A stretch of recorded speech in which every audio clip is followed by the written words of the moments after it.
sí, güey. Yo sí, güey. Ya sigue el tuyo, padre.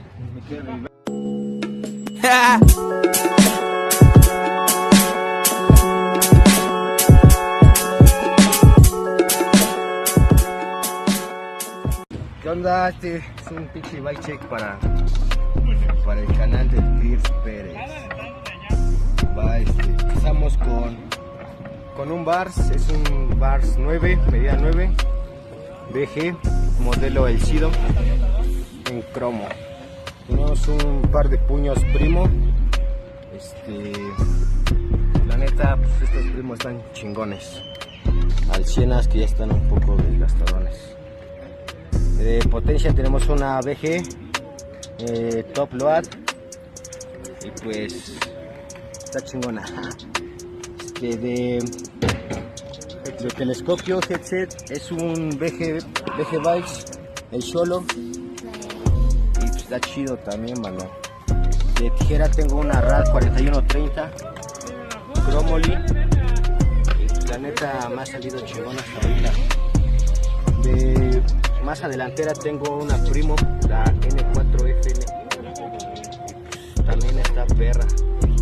De par de aros traigo unos Federal, modelo, que son el Mocho, Federal Mocho, de 36 años. De cuadro traigo un Fit Bike, modelo, es de armada el cuadro, un Fit Bike, es 2075. Con 2 refuerzos. Lo chingón. De cassette traigo un Cool B2 Match en derecha. Cadena traigo una Primo eslabón completo. De plato traigo un King 25 tiempos en sistema spline, 19 milímetros. De cranks tengo unas premium, no me acuerdo del modelo, pero son premium. De pedales traigo unos primo.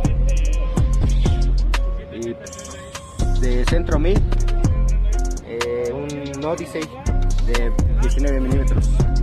De asiento traigo un Haro Combo.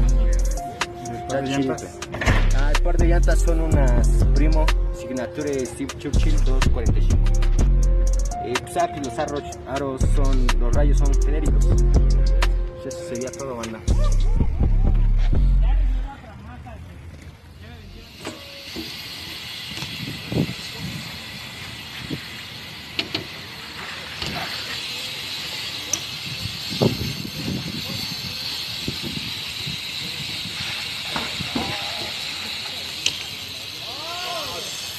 Con ese, ¿no?